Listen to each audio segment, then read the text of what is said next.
هل الضياء على وجوه العابدين إيمانه قد جاء يروي الظامئين رمضان فيه مناسك مهدية إن الحمد لله والصلاة والسلام على رسول الله ومن تبعهم بإحسان إلى يوم الدين।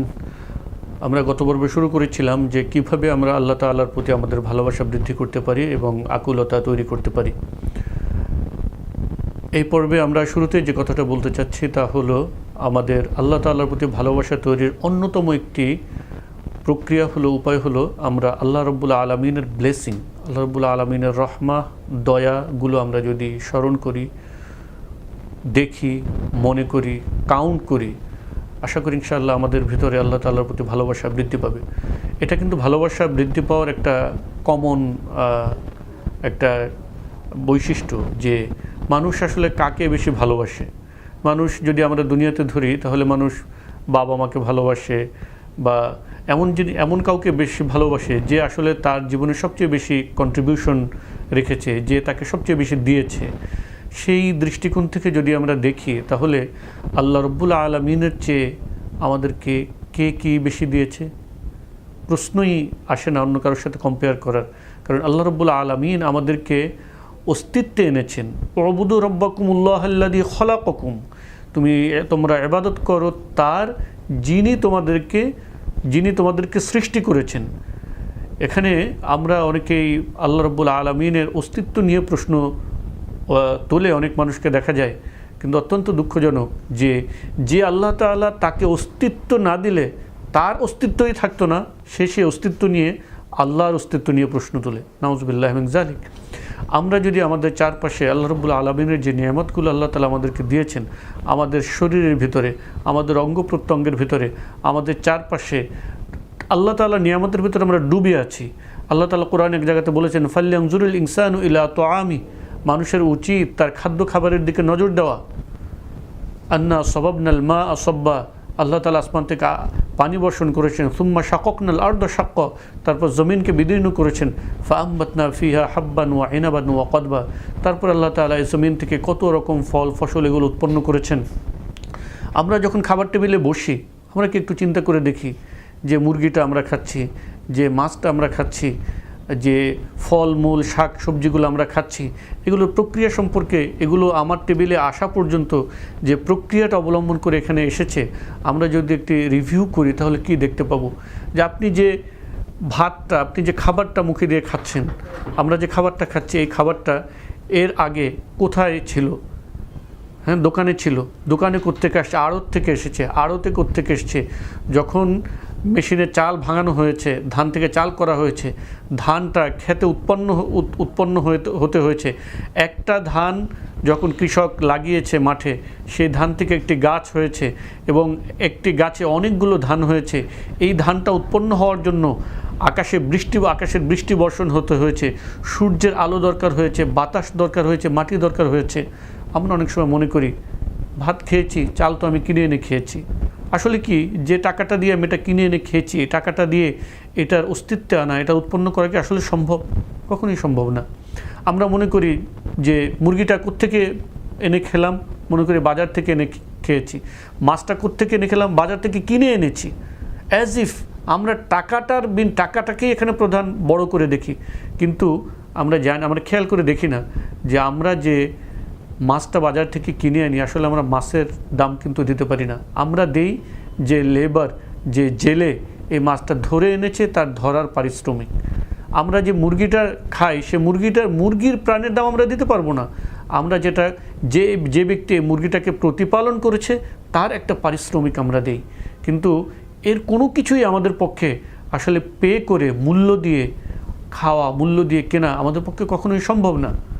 আমরা যদি আমাদের নিজেদের আমাদের যে শারীরিক গঠন, আমাদের শারীরিক গঠনের দিকে যদি প্রত্যেকটা অঙ্গ প্রত্যঙ্গের দিকে যদি আমরা তাকিয়ে দেখি তাহলে আমরা দেখতে পাবো যে আল্লাহ রাব্বুল আলামিনের নিয়ামতের ভিতরে কিভাবে আমরা ডুবে আছি। আল্লাহ রাব্বুল আলামিনের এই সকল নিয়ামত আমাদের চারিদিকে ছড়িয়ে দিয়েছেন। এগুলো প্রত্যেকটা এক একটা কিতাব, প্রত্যেকটা এক একটা সাইন আল্লাহ রাব্বুল আলামিনের, যার মাধ্যমে আমরা তার অস্তিত্ব আমরা তার রহমা, তার ব্লেসিং, তার দয়া, তার তার করুণা এগুলো অনুভব করতে পারি।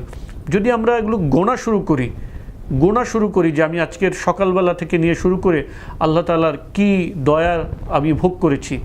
আমাদের এক ভাই কিছুদিন আগে হসপিটালে ছিলেন, ওনাকে অক্সিজেন কিনে দিতে হয়েছিল। তো উনি তখন বলছিলেন যে অল্প কয়েকদিনে কত হাজার হাজার টাকার অক্সিজেন আমাকে নিতে হয়েছে। আমরা প্রতিনিয়ত এই অক্সিজেন ভোগ করছি, অক্সিজেন নিচ্ছি, ছাড়ছি। এটা যদি আমাদেরকে পে করতে হতো, কিন্তু আমাদেরকে পে করতে হয় না। যদি আমাদেরকে সূর্যের আলোর বিল পে করতে হতো, পে করতে হয় না। যদি এই আকাশ বাতাস গ্রহ নক্ষত্র যা কিছু, এই সব কিছু আমাদের জন্য, আল্লাহ তাআলা বলেছেন খলাকা লাকুম মা ফিল আরদি জামিয়া, এই আসমান জমিনে যা কিছু আছে, খলাকা লাকুম মা ফিল আরদি, এই জমিনে যা কিছু আছে এই সব কিছু তোমাদের জন্য সৃষ্টি করা হয়েছে, আল্লাহ তাআলা করেছেন। সুতরাং আমরা যদি আল্লাহ তাআলার নিয়ামতের দিকে তাকাই, তাহলে আশা করি আমাদের অন্তর কিছুটা হলেও আল্লাহ রাব্বুল আলামিনের দিকে ঝুঁকবে ইনশাআল্লাহ। এরপরে যেটা আমাদের করা দরকার, আমরা যদি সত্যি আল্লাহর নিয়ামতের প্রতি কৃতজ্ঞ হই, তাহলে আমাদের অন্তর অটোমেটিক্যালি আল্লাহ রাব্বুল আলামিনের দিকে ঝুঁকে পড়বে। আমাদের অন্তর থেকে তাওবা বেরিয়ে আসবে, ইস্তেগফার বেরিয়ে আসবে, অনুশোচনা বেরিয়ে আসবে যে আমরা যে ভুল করেছি, যে অন্যায় করেছি, যে পাপ করেছি, যে গুনাহ করেছি, সেগুলোর জন্য আমরা আল্লাহ রাব্বুল আলামিনের কাছে তওবা করব, বেশি করে তওবা করব, বেশি করে ইস্তেগফার করব। রাসূল সাল্লাল্লাহু আলাইহি ওয়াসাল্লাম যার পূর্বাপর সকল গুনাহ আল্লাহ তাআলা মাফ করে দিয়েছেন, যিনি জান্নাতের মাকামে মাহমুদ সর্বোচ্চ আসন যার জন্য বরাদ্দ রয়েছে, সেই রাসূল সাল্লাল্লাহু আলাইহি ওয়াসাল্লাম আল্লাহ রাব্বুল আলামিনের কাছে ইস্তেগফার করতেন, ক্ষমা করতেন। তাকে যখন এ ব্যাপারে জিজ্ঞেস করা হলো যে আপনি কেন ক্ষমা প্রার্থনা, কেন ইস্তেগফার করেন, কেন এত কষ্ট করেন, আপনার কি সব কিছু ক্ষমা করে দেওয়া হয়নি?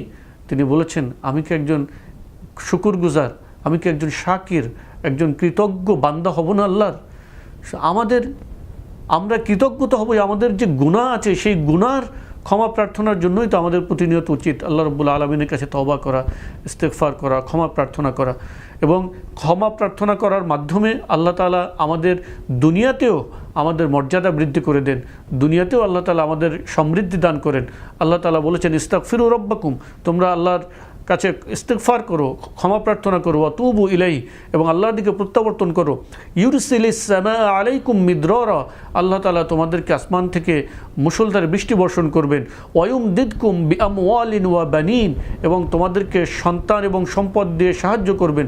ওয়াজআল লাকুম জান্নাত ওয়াজআল লাকুম আনহারা, তোমাদের জন্য আল্লাহ তাআলা বাগান বাগবাগিচা বানিয়ে দেবেন, তোমাদের জন্য আল্লাহ তাআলা ঝর্ণা দ্বারা দান করবেন। তো এই ইস্তেগফারের মাধ্যমে, ক্ষমার মাধ্যমে যেমন আল্লাহ তাআলার কাছে আল্লাহ তাআলার প্রতি আমাদের ভালোবাসা বৃদ্ধি হয়, আল্লাহ তাআলার কাছে আমরা ক্ষমা লাভ করি এবং একইভাবে ইস্তেগফার এবং তওবার মাধ্যমে আমরা এই দুনিয়াতেও আল্লাহ রাব্বুল আলামিনের রহমত এবং সমৃদ্ধি আমরা অর্জন করতে পারি। এজন্য আমাদের সবসময় দরকার প্রতিনিয়ত, প্রতি মুহূর্তে, প্রতি সময়ে, প্রত্যেক দিন খেয়াল করে করে আমাদের তওবা করা এবং ইস্তেগফার করা। এরপর আমরা যে মাধ্যমে আল্লাহ রাব্বুল আলামিনের দিকে আরও অগ্রণী হতে পারি, তার ভিতরে একটি অন্যতম হলো যে যারা আল্লাহ রাব্বুল আলামিনের পথে অগ্রণী, যারা তার প্রিয় বান্দা, তাদেরকে স্মরণ করা, তাদেরকে দেখা তারা কিভাবে আল্লাহর ইবাদত করতেন, কিভাবে আল্লাহ রাব্বুল আলামিনের দিকে আগাতেন, কিভাবে তারা তাদেরকে কোরবানি করতেন আল্লাহর পথে, এই দিকে আমাদের খেয়াল করা। কিন্তু অত্যন্ত দুঃখজনক ব্যাপার হলো যে আমরা প্রতিযোগিতাকে বানিয়েছি দুনিয়ার জন্য আর আখিরাতকে বানিয়েছি অপশনাল। যদি কোনো মতে ফিলিংটা কেমন যেন এরকম যে যদি কোনো রকম পার পেয়ে যাওয়া যায়, এরকম একটা অবস্থা। কিন্তু প্রতিযোগিতার ব্যাপারে আল্লাহ রাব্বুল আলামিন কোরআনে যত জায়গাতে প্রতিযোগিতার কথা বলেছেন, একমাত্র আখিরাতের কথাই বলেছেন। যে আল্লাহ তাআলা বলেছেন ওয়াফি যালিকা ফালইয়াতানাফাসিল মুতানাফিসুন, কেউ যদি প্রতিযোগিতা করতে চায়, প্রতিযোগিতা করা একমাত্র জান্নাতের জন্যই মানায়, প্রতিযোগিতা করা একমাত্র আখিরাতের সফলতার জন্যই মানায়। আল্লাহ তাআলা বলছেন ওয়াসারিউ ইলা মাগফিরাতিম মির রাব্বিকুম ওয়া জান্নাতিন আরদুহাস সামাওয়াতু ওয়াল আরদ, তোমরা অগ্রগামী হও, তোমরা অগ্রণী হও, দৌড়াও ইলা মাগফিরাতিম মির রাব্বিকুম, তোমাদের রবের ক্ষমার দিকে, ওয়া জান্নাতিন, এবং সেই জান্নাতের দিকে যার ব্যাপ্তি হলো আসমান জমিনের সমান। আল্লাহ তাআলা বলছেন ওয়াসাবিকু ইলা মাগফিরাতিম মির রাব্বিকুম, তোমরা অগ্রণী হও। কোরআনে যত জায়গাতে প্রতিযোগিতার কথা আসছে সেখানে আসছে আখিরাতের কথা, কিন্তু আমরা কি করি? আমরা দেখি যে আমাদের দুনিয়াতে কে কত টাকা ব্যবসা করছে, কে কত টাকা দামের চাকরি পাচ্ছে, কে কত টাকা বেতনের স্যালারি পাচ্ছে, আমার ছেলে কত টাকা বেতন পায়, আমার ছেলে কত টাকা বেতন পায়, এটা দিয়ে কে চলে, একসাথে তার সাথে লেখাপড়া করতো, অমুক ছেলে আজ কত উপরে চলে গেছে, কত টাকা বেতন পায়, কত খ্যাতি তার, সুনাম, এগুলোর দিকে আমরা চাই। কিন্তু আমরা বলি না যে অমুকের ছেলে 10 পারা কোরআন হিফজ করেছে, তোমার কয় পারা মুখস্থ আছে, অমুকের ছেলে 5 ওয়াক্ত সালাত জামাতের সাথে পড়ে, তুমি কয় ওয়াক্ত পড়ো, অমুকের ছেলে প্রত্যেক দিন এত পরিমাণ তাসবিহ পড়ে, তুমি কতটুকু পড়ো, অমুকের ছেলে এই পরিমাণ সাদাকা করে, তুমি কি পরিমাণ সাদাকা করো, অমুকের ছেলে এভাবে দিনের পথে এগিয়ে আসছে, তুমি কতটুকু এগিয়ে আসছো। এটা আমরা দেখি না। আমরা শুধু আমাদের কনসেন্ট্রেশন, আমাদের দৃষ্টি দুনিয়ার ভিতরে নিবদ্ধ করে ফেলেছি। কিন্তু এমন একটা দিন আসবে যেদিন আমাদের এই প্রতিযোগিতা আমাদের কোনো কাজে আসবে না। তখন আমরা আফসোস করবো, আমার ছেলেটা যদি হাফেজ হতো, আমার ছেলেটা যদি আলেম হতো, আমার ছেলেটা যদি দিনদার হতো, আমার ছেলেটা যদি মুজাহিদ হতো, আমার ছেলেটা যদি আল্লাহর পথে শহীদ হতো, তাহলে আজকের এই বিপদের দিনে, এই কিয়ামতের দিনে সে আমার জন্য শাফাত করতে পারতো, সুপারিশ করতে পারতো। কিন্তু তখন এই আফসোস আমাদের কোনো কাজে আসবে না। সুতরাং এই সময় থাকতে আমাদের উচিত আমাদের দিনের জন্য পথে যারা অগ্রগামী, যারা অগ্রণী, সাহাবা ইকরাম রাদিয়াল্লাহু তাআলা আনহুম আজমাইন, তাবেঈন, তাবেঈন, আইম্মা মুজতাহিদিন, আলিম ওলামা ইকরামগণ যারা আছেন, তাদের দিকে আমরা তাকাই। দুনিয়ার ব্যাপারে আমরা সবসময় নিচের দিকে তাকাবো এবং দিনের ব্যাপারে আমরা সবসময় উপরের দিকে তাকাবো। এটা যদি আমরা করতে পারি, যে তখন আমাদের ভিতর আর্চ তৈরি হবে, প্রতিযোগিতা তৈরি হবে, যে হ্যাঁ আমি তার মতন হতে চাই, তার মতন মর্যাদা লাভ করতে চাই, তার মতন উঁচু মাকাম অর্জন করতে চাই। আর দুনিয়ার ব্যাপারে যখন আসবে তখন টেক ইট ইজি, তখন আমরা স্বাভাবিকভাবে নিব যে আল্লাহ তাআলা আমাদেরকে যা দিয়েছেন, যতটুকু দিয়েছেন, আমরা এটা নিয়ে সন্তুষ্ট থাকব এবং আল্লাহ শুকর আদায় করব যে আল্লাহ তাআলা আমাদেরকে যা দিয়েছেন, যে অবস্থা রেখেছেন, আল্লাহ শুকর। এবং হালাল উপায়ে বৈধভাবে আমাদের দৈনন্দিন জীবন প্রয়োজন পূরণ করার জন্য যতটুকু কাজ করার করব। কিন্তু এটাকে আমরা প্রতিযোগিতার বিষয় বানাবো না।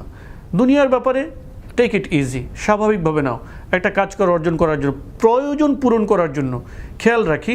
একটা হলো নিজের প্রয়োজন পূরণ করা, আমার খাওয়া দরকার, একটা মডেস্ট, একটা কোনো রকম মোটামুটি একটা খাবার যেটুকু খেতে পারে এটা হয়ে যায়। আমার একটা থাকার জায়গা দরকার, আমার কোনো মতে একটু থাকলে হয়ে যায়। কিন্তু যখন আমরা আমাদের চাওয়াগুলোকে বাড়াতে থাকি এবং আনলিমিটেড হয়ে যায়, এইটা কখনো আমাদের পূরণ হবে না। আমরা অনেকে মনে করি আমাদের যদি এখানে এই জিনিসটা পেয়ে যায় তাহলে মনে হয় আমার আর কিছু দরকার নাই, কিন্তু না।